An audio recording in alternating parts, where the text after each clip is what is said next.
USP जो है ये चीज़ का क्या होगा, दर्शकों से क्या कहना चाहेंगे? दो अलग अलग गैंग बन गए हैं गांव में और एक पॉलिटिकल राइवलरी शेप होती है जो इससे ज्यादा मैं बताऊंगा नहीं। देख लीजिए 28 में जरूर देखिए पंचायत सीजन 3। भाई मैं तो उर्फी का करती हूँ। और क्यों? बड़ी पसंद है मुझे, शी इज वेरी इनोवेटिव। तो उधर इनोवेटिव है तो शायद सचिव के पद पे भी इनोवेटिव हो सकती है। एयरपोर्ट पे एक साहब मिले जी और पीछे पीछे जो है वो बाथरूम तक आ गए और वो खड़े ही हुए थे। मैंने कहा भाई क्या हो रहा है? कह रहा नहीं फोटो, मैंने कहा बाहर चलिए आ रहा हूँ। ना यहीं पे कर लेते यहीं पे। Neena ma'am is always driven by logic, तो वो इनकी बहुत ही अच्छी बात है। आपकी चीज चलेगी तभी तो प्रोड्यूसर को पैसा मिलेगा। That's true. उसको पैसा मिलेगा तभी वो आपको लेगा। It's a very simple logic. तो कभी उन्हें देख के लगता है कि आपको भी पॉलिटिक्स में जाना चाहिए? ना बाबा ना। मैं ऐसी ठीक हूँ। एयरपोर्ट की अथॉरिटी का कोई था, उन्होंने मेरे को पहचान लिया तो वो तो दूर से देखा, पहचान के बोले ओ मंजू देवी जी आप इधर से आइए ना, आप लाइन में काहे खड़ी हैं? इतना अच्छा लगता है। नमस्कार, मैं हूँ सोनाली नाइक और आप देख रहे हैं TV9 और आज बात करेंगे पंचायत सीजन 3 के बारे में। हमारे साथ है नीना मैम, हमारे साथ है दीपक सर और हमारे साथ है फैजल। TV9 में आपका बहुत बहुत स्वागत है। Thank you. बताइए ये लॉ की आपकी परमिशन से यहाँ पे आई है? अब आ गई है तो आ गई। एक प्रमोशन के दौरान हमने किंग अनुपम जी और उर्फी को देखा कि वो अप्लाई कर रही है आपके सचिव बनने के लिए। तो अगर आपके हाथ में होता इन तीनों में से किसी एक को चुनाव करना तो किसका करते आप और क्यों? तीनों से सवाल है। भाई मैं तो उर्फी का करती। और क्यों? बड़ी पसंद है मुझे। एक तो उसका sense of designing is amazing, she is very innovative. तो उधर इनोवेटिव है तो शायद सचिव के पद पे भी इनोवेटिव हो सकती थी। राइट। तीनों अच्छे हैं लेकिन एक का करना है sir. I think Anupam Mittal sir majorly थोड़ी फुलेरा में फंडिंग भी आ जाएगी जी। अगर वो आ जाएंगे तो। सेम है मेरा भी, अनुपम जी की वजह से। तो उर्फी एक और अनुपम दो। हाँ, क्योंकि फंडिंग वाला शायद चक्कर गांव का भला हो जाएगा। रोड बन जाएगी। बिल्कुल। तो इस बार क्या कुछ होने वाला? झलक तो हमने देखी, बट अगर ऑडियंस को, दर्शकों से कहना चाहे तो क्या कुछ होने वाला है? इस बार मजा बहुत आने वाला है, ये बात तो है जी। और ढेर सारी चीजें हो रही हैं जो इंटरनली दोनों साइड के लोगों के साथ आपको देखने को मिलेगा कि फन होगा, मजा होगा, थोड़ी बहुत हल्की फुल्की सी झड़प होगी पर सब अच्छा हो जाएगा, ऐसा कुछ है। हाँ जी। नीना मैम, मंजू देवी के बारे में एक ऐसी चीज जो आपको बेहद पसंद है, वो क्या होगा? मुझे ये बहुत पसंद है कि वो जैसे उसको सिखाया गया था, वो एक घरेलू हाउसवाइफ है जो पति कहता है उसके हिसाब से जो उनको सिखाया गया था वो चलती है और अपना दिमाग जो है वो संभाल के रखती है। जहाँ ज़रूरत होती है वहाँ यूज़ कर लेती है।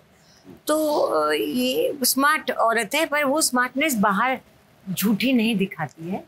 वो अपने सीमा में रहते हुए अपना हिसाब से कर लेती है कुछ न कुछ।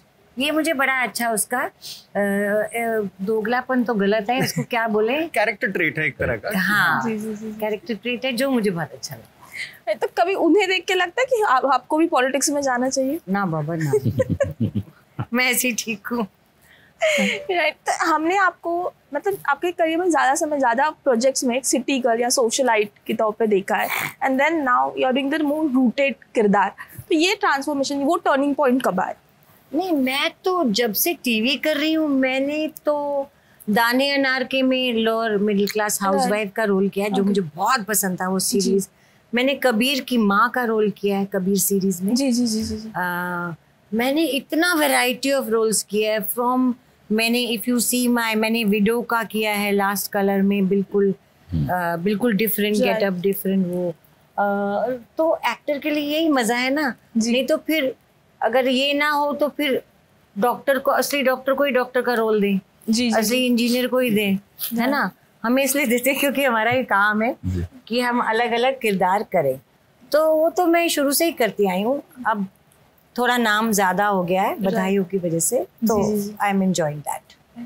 दीपक जी, फर्स्ट सीजन और सेकंड सीजन दोनों को बहुत सफलता मिली।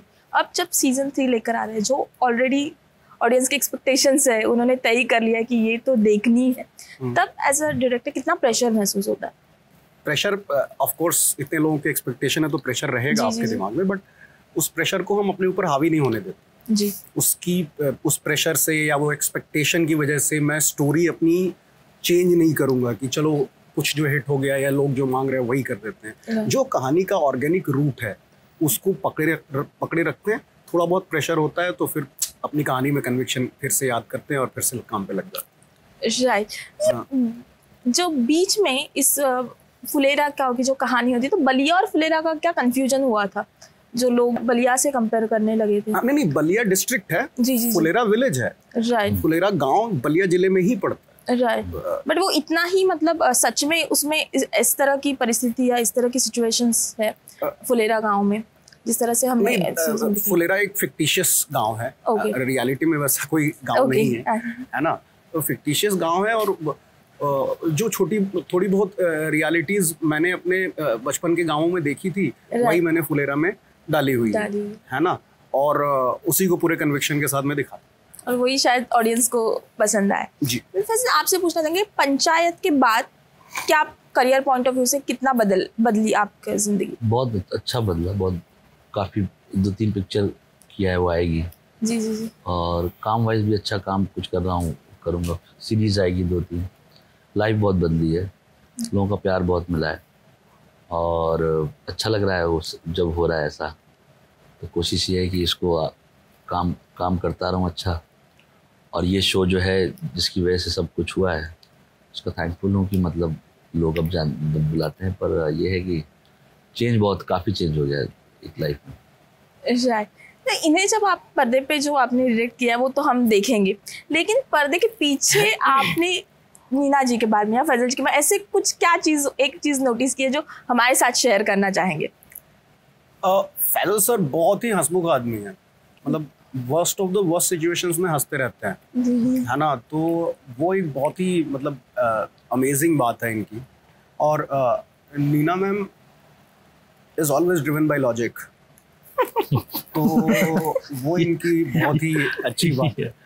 तो ये and probably these things make them outstanding and veteran actors कि लॉजिक की सीमा में ही काम किया जा सकता है। तो यही है। आप पंचायत के बाद का एक आध फैन एनकाउंटर जो आप हमारे साथ शेयर करना चाहेंगे?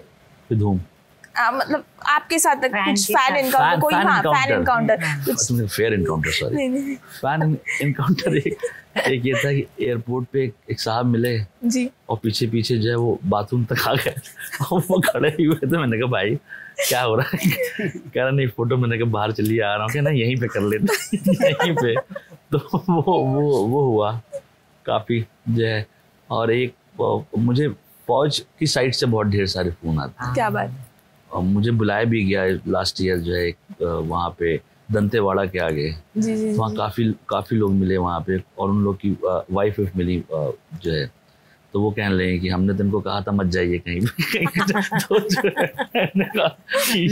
हाँ, मतलब उसमें जैसे, पर ये काफ़ी होता है, अच्छा लगता है। काफ़ी लोग हैं, अब उनको टाइम फ्रेम नहीं है, पुलिस के काफ़ी लोग हैं, मिलते रहते हैं जी।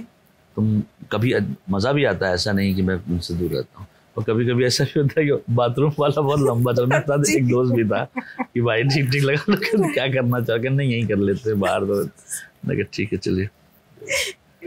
नीरज, आपके साथ तो ऐसे क्रेजी एनकाउंटर कई हुए होंगे तो आई एम श्योर, बट एक आध कुछ ऐसे आपको याद आ रहा है? क्योंकि बाथरूम के बाद से मुझे याद, अभी थोड़े दिन पहले मैं एयरपोर्ट पे जा रही थी, डोमेस्टिक एयरपोर्ट पे जा रही थी, तो वो बाहर तक लाइन थी एंटर करने के लिए एयरपोर्ट पे। तो मैं खड़ी हो गई लाइन में, तो मास्क पहना हुआ था, तो किसी ने, एक एयरपोर्ट के अथॉरिटी का कोई था, उन्होंने मेरे को पहचान लिया। तो वो तो दूर से देखा, पहचान के बोले, ओ मंजू देवी जी आप इधर से आइए ना, आप लाइन में काहे खड़ी हैं? इतना अच्छा लगता है। हाँ। आपके ऑफलेट जो किरदार करते हैं तो लोग काफ़ी प्यार कर रहे हैं, और एक आपका नाम होता है तो वो इंटरेस्ट भी आ जाता है कि हमें देखनी है वो सीरीज या हमें देखनी है वो फिल्म। क्या डूज और डोंट है अब आपके, किस तरह की प्रोजेक्ट क्या होता है जो आप करना चाहते हैं और क्या बिल्कुल नहीं करना चाहते? जो स्क्रिप्ट लेके आते हैं जो दिल को नहीं छूती है, जो एक्साइट नहीं करती है, वो मैं नहीं करती। अब मैं ऐसी परिस्थिति में हूँ कि पैसों के लिए करने की आवश्यकता वो नहीं है जो पहले थी, वो नहीं करती हूँ। और कोई सोशली बुरी चीज़ आती है वो मैं नहीं करती, जो समाज के लिए हानिकारक है वो मैं नहीं करती। ये मेरे दो वो राइट। सिर्फ आप नहीं, आज कई एक्ट्रेस है जिनको हम लीड किरदार में देखते हैं, जिन्हें देखकर लोग OTT पे जाना या फिर थिएटर में जाना पसंद करते हैं। तो क्या फीस को लेकर जो फर्क है वो भी अब कम हो रहा है? नहीं, ऐसा कुछ नहीं। नहीं हो रहा कुछ कम अब तक मेरे साथ तो नहीं हो रहा। शायद जो बड़े यंग बड़ी हीरोइंस हैं शायद उनके साथ हो रहा हो, क्योंकि स्त्री प्रधान कैरेक्टर्स वाली फिल्में भी अब चलने लगी हैं जी। तो ये अच्छी बात है, शायद उनको ज़्यादा पैसे मिल रहे होंगे। हमारा तो वो होता है, मैं जैसे पीछे अभी कह रही थी, जो आपका रेट है उस हिसाब से आपको पैसा मिलता है ना। जितने लोकप्रिय आप हैं भाई, आपकी चीज चलेगी तभी तो प्रोड्यूसर को पैसा मिलेगा। That's true. उसको पैसा मिलेगा तभी वो आपको लेगा। It's a very simple logic. और एक सवाल आपसे पूछा है, आपने मैंने इंस्टाग्राम पे देखा था आपका वीडियो, आप गा रही थी। हाँ। आई गेस 2019 का वीडियो है, और हाँ। वहाँ पे नीचे जो है कमेंट्स में कोई बोल रहा था कि आप इतना सुंदर गा रहे हो कि मैं आंखों में आंसू आ गए, मैं इमोशनल हो गया। कभी आपने इस तरह से कभी सोचा है कि गाने में भी ट्राई करूंगी?